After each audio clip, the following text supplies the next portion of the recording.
Nintendo is raising the price of the Switch 1, a console that has already been replaced. The Switch 2 is available for sale. They're not raising the price of that, but they're raising the price of a console that came out 8 years ago. Make it make sense. I don't know. The Nintendo Switch, the original version, which the retail price used to be $300, now it's going to be $340. The Nintendo Switch Lite, that's the handheld only version, that was $200. Now it's going to be $230. And the Switch OLED model, that was $350 before. Now it's going to be $400. $400 for a Switch 1 OLED, huh? You know how much a Nintendo Switch 2 is? You know, the console that came out this year? $450, okay? A $50 price difference for a gigantic improvement in terms of performance, what kind of games it can play, the fact that there are going to be Switch 2 titles coming out for years to come, and the fact that the Switch 2 can play almost all of the Switch 1 games. So that's an entire library of games it can play, plus a library of games to come. So it's almost like Nintendo is telling you, hey, don't buy a Switch 1. Focus on buying the Switch 2. I mean, that's kind of like what it is. They're trying to punish people for buying the Switch 1 at this point. And let's be honest, if you haven't bought a Nintendo Switch 1 by now, then you should be punished if you're buying a Switch 1 today. Or you could be like me and just not buy any of these systems. Like, I don't have a Switch 1, didn't buy one. I'm not planning on buying a Switch 2 because why should I? I mean, that system is basically a system for ports of games that have been available for years on the Xbox, on the PlayStation, on PC. And so why should I buy a system that's only going to have some first-party titles that are probably good, I guess, and then a whole bunch of ports of old games? I don't need to have a system like that. That's lame. That's ridiculous, especially since the system costs $450. And whatever first-party titles they have, it's just not going to be worth the price. And I know a lot of people who bought a Switch 2, they regret it. I mean, I don't know why anybody was going out to buy a Switch 2 anyway. I mean, especially if you have a Switch 1. Like, you're getting an improvement with the Switch 2, but does it really justify that huge price? No, it doesn't. And they don't have enough games out for it yet. And even when they do, I still don't think it justifies the price. You're better off just buying probably a PlayStation or an Xbox. And rumor has it that PlayStation is going to have a handheld within the next couple of years, and maybe that one will be worth buying and not instead of like a Switch 2. But anyway, back to the price increases that Nintendo has imposed.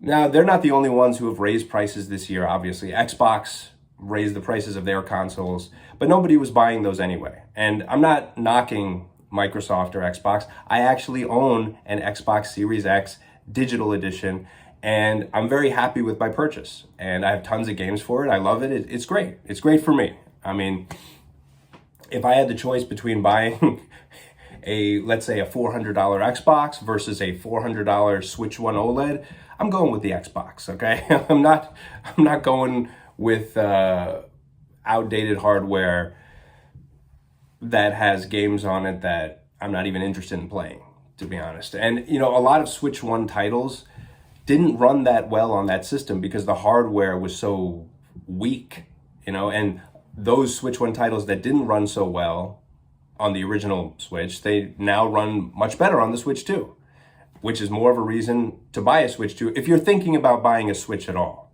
Why would you ever buy a Switch 1? It doesn't make sense at the price that they're charging you at this point.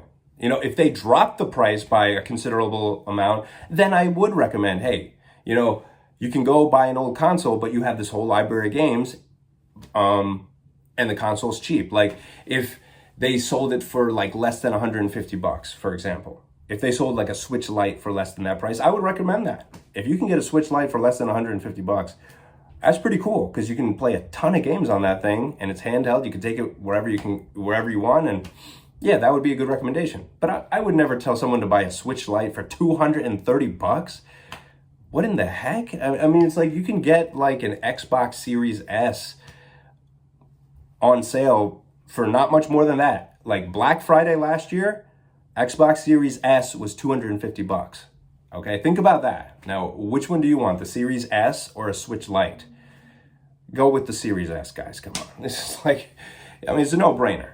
I mean, that's a much better value, and you'll be able to play Grand Theft Auto 6 on an Xbox Series S. It remains to be seen whether you're going to be able to play Grand Theft Auto 6 on a Switch 2, let alone a Switch 1. You're not going to be playing it on a Switch 1. Yeah, you're not playing that game on a Switch 1. Sorry. So, but it's an insane time to be a gamer because all these price increases, it finally got to the point where, I said I'm out of the whole Nintendo ecosystem. The last Nintendo console I purchased was actually in 2017, but it wasn't a Switch. It was a Nintendo 2DS XL. I have a whole video about my 2DS XL on this channel and why I think that's a great product. I bought it for an affordable price. It was like $100 and something, brand new. And they have a whole library of games for all the 3DS games, all the DS games you can play on it. It's great. I mean, I still can buy games for that today at an affordable price. And great games too. It's not just like lame games. It's really good stuff. That I would recommend. If you can find an affordable Nintendo 2DS XL, go ahead and buy that because that thing's great. But I would never recommend buying a Switch or any of the new Nintendo products because Nintendo used to be the affordable product compared to the Xbox and the PlayStation. That's why it's more family friendly because, you can afford it. You can afford the games. The games are fun. The games are good. That's why I bought Nintendo products in the past. But, the fact that the Switch 1 came out in 2017 for $300 and they never dropped the price and now they're raising the price. No way, man. I'm not buying that. And then you have the Nintendo Switch online membership, which honestly, right now, that does look like a good value. It's like for $50 a year, you get access to tons of games from previous systems like the Nintendo 64, Sega, Genesis, Game Boy, Super Nintendo, the original Nintendo. But at some point they're probably going to hike the price because they just added the GameCube games on there. So that thing's probably going to go up. And at some point the Switch 2 console, they're probably going to raise the price of that and raise the price of their games. Well, they don't really need to raise the price of their games. They're already selling Mario Kart for $80. $80 for Mario Kart? That'll never make sense to me. But yeah, it's like I've been priced out of the whole Nintendo ecosystem. Technically I could afford it, but I would feel dumb to buy this stuff at this point. I'm not paying $80 for Mario Kart. And you know what? I was actually thinking of buying a Switch 2 when they first announced it. I was like, okay, well, if it's at an affordable price, maybe I'll check it out.